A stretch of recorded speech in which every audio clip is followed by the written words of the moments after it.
Welcome to Cartoonist Kayfabe. My name's Ed Piskor. I'm Jim Rugg.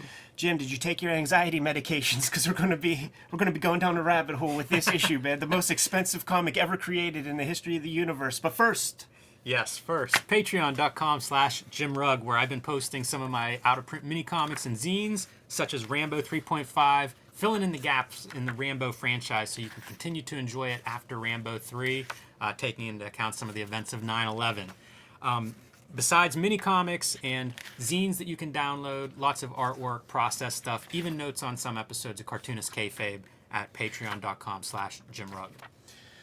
the word is out. Red Room is available for pre-order through Fantagraphics right at this moment. The link is below in the description of this video at my link tree. Got over 1,000 pre-orders in under a week. I'm going for 3 because by the time this video goes live, there's going to be over 2,000 pre-orders probably. Double-sized first issue. Every issue is going to be self-contained. It's going to come out on a monthly basis. Murder on the Dark Web for fun and profit.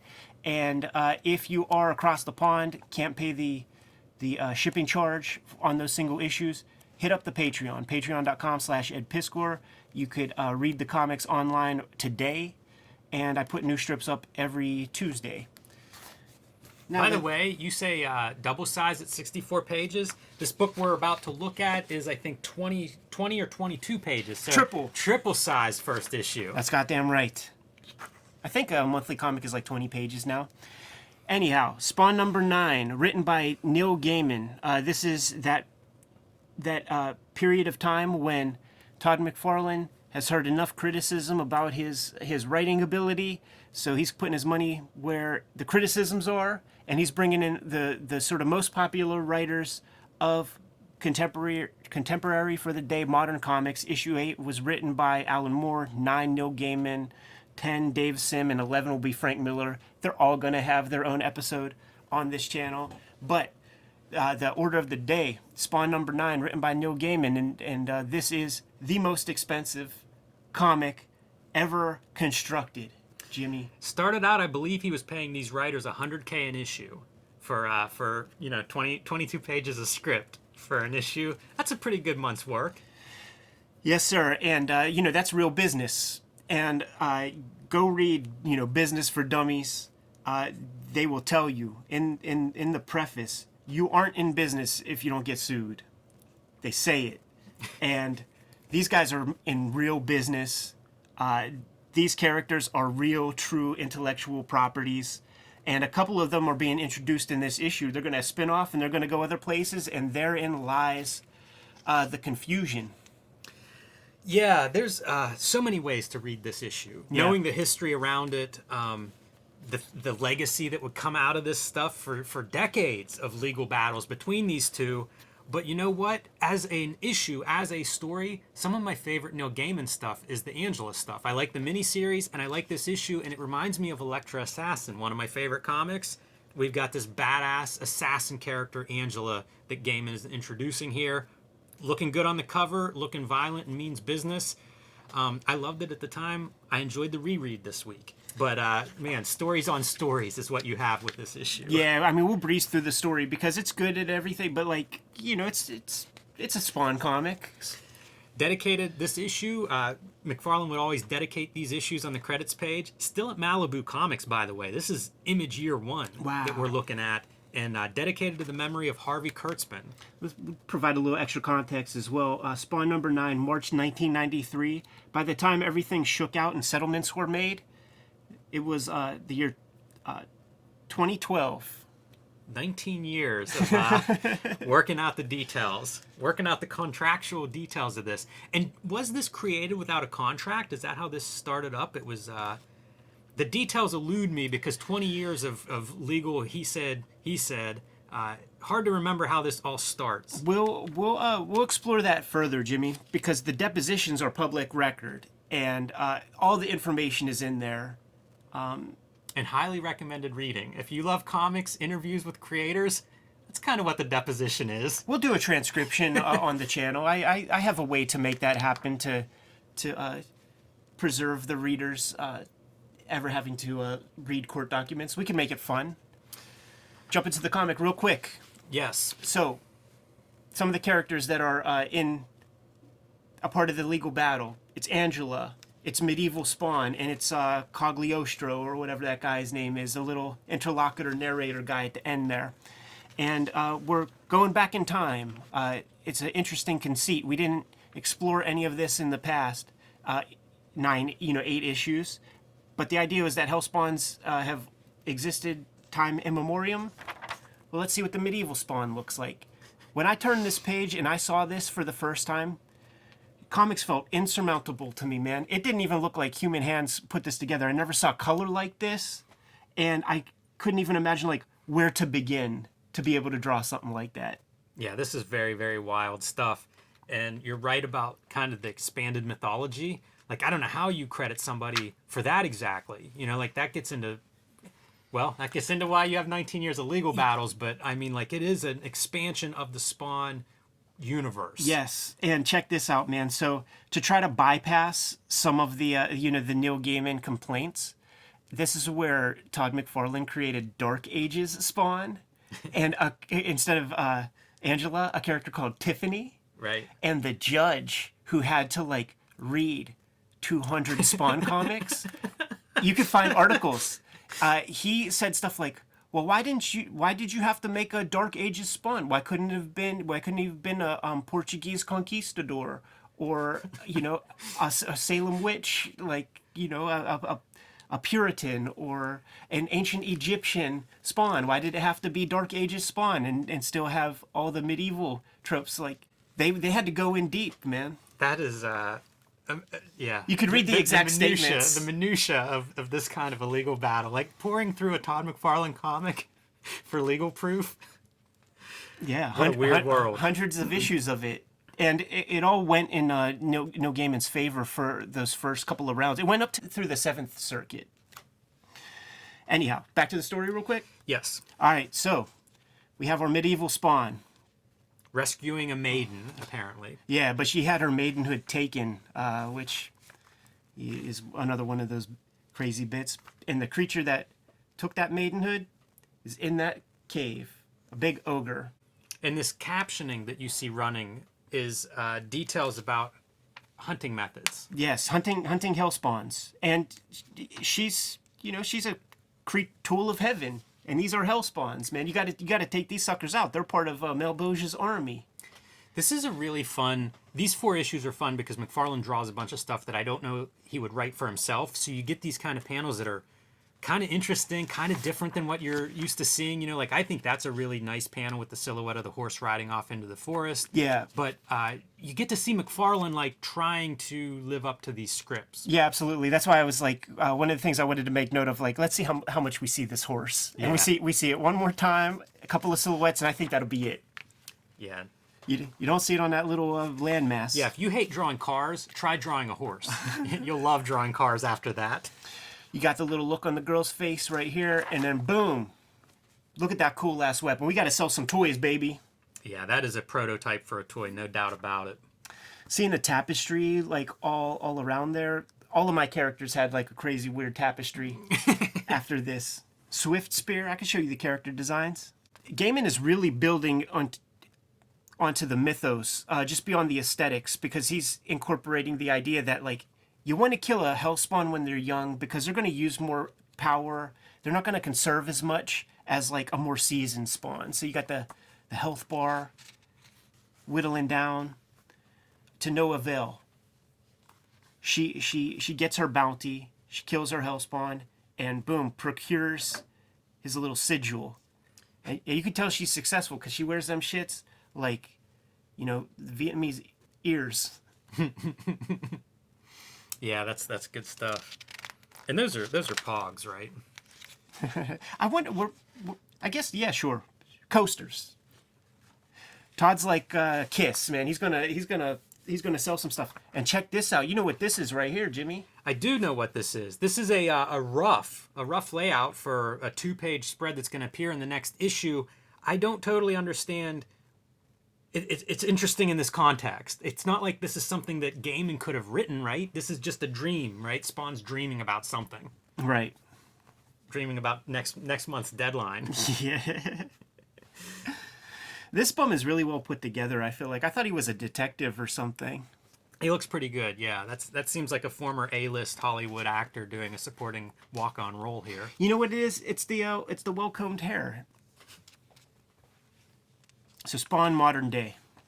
Yeah, hanging out with the homeless people there. There's even a little bit of attention to the ongoing Spawn storylines because these, his fellow homeless are telling him that they're covering for Spawn with the police or with the organized crime. Everybody that's looking for Spawn, these guys are basically in his camp. Here's another character that was up for debate, and one of the sort of big pieces with him is in the animated series. This is your narrator, so Right. so he's brought into the animation. These guys are That's expensive. These guys are all young and reasonably doe-eyed when they're like, we're going to create the ultimate comic company, going in with good intentions, but getting corrupted by the process. Almost a lot of people that worked underneath the founding fathers, they have stories. We'll put it that way, man. Anyhow, this is your interlocutor character from the animated series. I think it goes on like in the mythology of the comic. I think it's suggested that he was the medieval Spawn or something. Like he was a Spawn in some previous lifetime. Correct me if I'm wrong in the comments. But I was going to say, it's not going to be me correcting you on Right, the Spawn yeah. history. Hey, Matt Boers, you watching this one? So, Little Jesus moment by Neil Gaiman here of Spawn creating wine out of nothing. yes, with the suggestion of our Cagliostro character. And he knows a lot about Spawn. But Spawn gets freaked out that he knows what his real name is. The fashion-conscious characters are something we've pointed out before in some past McFarlane comics. This is another example of that. That's an unusual coat Angela's wearing. Yeah, Dress, coat, whatever that is. ain't gonna worry much about looking for reference, man. But you know what? The Steve Olive colors on point to me. Yeah, and high contrast with the blue and red of Spawn. Yes. Interesting to cast your hero here in the greens and oranges. Usually that's your villain, and I suppose the way this comic is built, Angela is the villain. Yes. So we got some banter between the girls. They're whatever organization they're in. Heaven. Sure. Yes. The business of heaven. Big Aw. business. Hey man, you're missing some good stuff in yours. You know what? I probably had this poster up on the wall. This is kind of cool. So this is Jim Lee inked by Todd McFarlane doing the Angela character. I love these things because you'll see when you turn the page. I think next issue is Rob Liefeld doing a pinup. Cool little bonus stuff. Right. McFarlane really tried to do a comic that we all wanted to buy, and that meant put a popular artist in that centerfold spot. Yeah, super cool. Back to the argument between Cagliostro and Spawn when they get intercepted by Angela. And another cool money shot. Look at that crazy little boot. By the way, Spawn, completely unfazed whenever this striking woman shows up in his alley, striking up a conversation, and Spawn's like, listen, I'm busy. I got some stuff on my mind right now, miss. We seen what he looked like with the mask off his face. You don't want to see what the BVDs look like when they're off his person, man. Not a pretty sight. That weapon is the raddest, man. Look at that thing. I would not want to draw that weapon. This imagery is so burnt into my mind. We got our battle between Spawn and Angela. We got our Felix the Cat appearance. Boom, we do. I like the costume, I don't know, he gets blown out of his costume or whatever. It's very like Tex Avery cartoon, just the costume wisping in the wind. Yeah, and it's like there's like some extra dimensional stuff. She could jump into it. This is neat. If you've ever seen the movie Under the Skin, there's an effect where the alien lures people into this like liquid. It looks like it's a pool underground, but then you kind of go into it. Same exact kind of effect here. It's a fun visual. And of course this, 20, 25 years before Under the Skin, but cool visual. And whatever happens in there does not work out in Angela's favor. Yeah, man. It wraps real quick. There's a lot of buildup of who she is and all this background of Spawn and Spawn history, but whenever they actually get together, it's just like a couple pages and bam, she is fired out of that cape. She's going home. But it gets into the costume having this life and having its own set of powers and preserving the Spawn, working on the Spawn's behalf, and I think that's what is implied here. He gets a hold of her little weapon, hits a button he's not supposed to, gets zapped away. This could be the last issue. Look, man, there's no more power meter. He's done. She won. Yeah, it's a strange ending. It's Spawn's been a while over. since I read this. Whenever I came up to this point, I was surprised by it, but I guess it'll make sense with our next issue, the Dave Sim written issue, the Cerebus crossover issue. It made me wonder if, was one parameter to Neil Gaiman, listen, I'm going to be in this other story next issue, so we need to end it with Spawn being teleported or, something happening to Spawn at the end. I don't know if he had that or not, if this was just something the writer did on his own, or if there was a little bit of, we'll make that segue into the next issue. Pity. Simmons showed potential. He could have been the one. The end. Yeah, what is the one that he's alluding to? Is it like the Antichrist or something? We know he's made a deal with the devil. Yeah, right? What are the stakes? Anyhow, man. So the first round of Todd toys comes out. Medieval Spawn is one of those. Second round of toys come out. Angela's one of those. Neil Gaiman wasn't getting $1 for that stuff. The argument, when you read those depositions, was Gaiman talking about profit participation, copyright, sharing, all of that. McFarlane's argument was, I'm going to pay you better than you get paid anywhere else, or at the very least comparable to, what you get paid elsewhere. And I'm confident he wasn't getting $100K up front for the Sandman scripts. Be interesting to see, over the years, if it's gotten to that point, if you just were to, take all the money he's gotten from royalties and licensing and whatever from Sandman, and then divide that by 75 issues or whatever. I always find that I'm sure interesting. it's insane. I'm sure it's insane. And he gets into that in the depositions. Mm-hmm. We're going to have to transcribe those things, We man. will. We won't be doing Todd impersonations or some kind of British twang. We're not voice actors, but it would be fun to get those on the record. Yeah, I agree. This is man, it's such a great gimmick to begin with, bringing in these writers, and then to have this linger.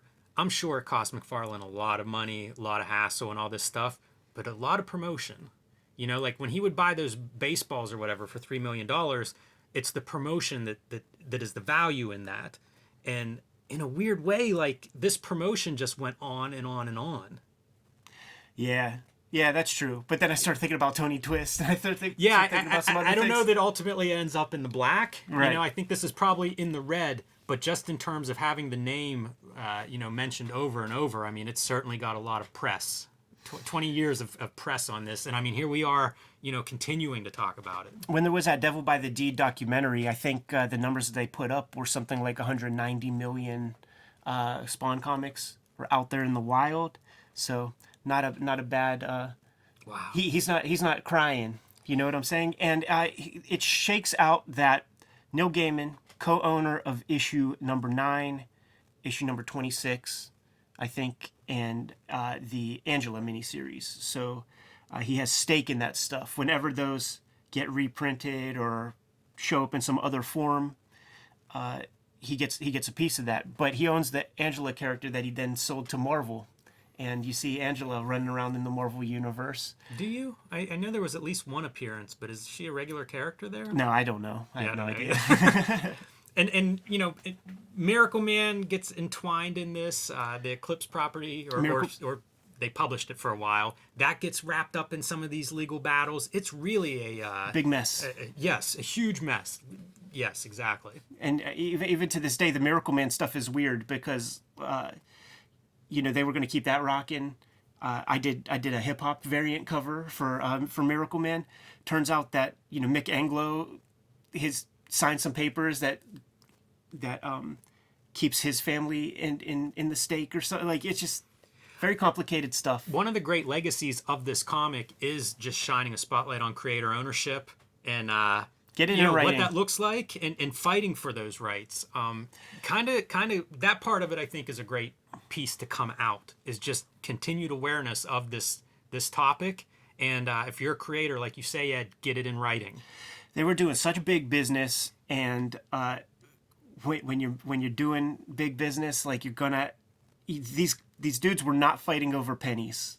You know, but ultimately it does come down to the creator ownership part. It does. These, you know, when you sell 191 million copies of Spawn, that's a big pot to divide up. But the principle is the same. You know, whether it's you and your buddy making, you know, collaborating on a comic, or you know, some small startup publisher, it's the same legal battles. You know, it's the same concerns, and it's the same thing of like, get this spelled out as clearly as you possibly can in the contract. Gaiman described that the battle continued to kind of create some precedent, and when everything was settled, there is now some certain things that are established a little bit more clearly, a little less gray area when it comes to creator ownership. So ultimately, at least the way he sold it in his responses to all that litigation, some good things came out of it for everybody else who you know, is working with somebody else and creating some kind of collaborative effort. Man, I had no idea when I bought this comic in 1993. No, sir. Did your anxiety pills hold tight on this one? Your Xanax and shit? I'm doing okay. I'm doing okay. A little shaky a couple times, but I feel all right. Yeah, man. You know what? Let's go get back to comics that we own by ourselves. Don't have to share the pot with anybody. I agree. Kayfabers, like, follow, subscribe to the YouTube channel. Hit the bell. We'll notify you when new vids are available. What do you got, Jimmy? Subscribe to my Patreon, patreon.com/JimRugg, to find some of my old mini comics and out-of-print zines, original art, process things of that nature. If you like this station, if you like my Octobriana process zine, you'll love the Patreon, patreon.com/JimRugg. Red Room is going to be in comic shops on a monthly basis starting in May, and you could pre-order issue number 1 right this minute through Fantagraphics. My link is in the description below.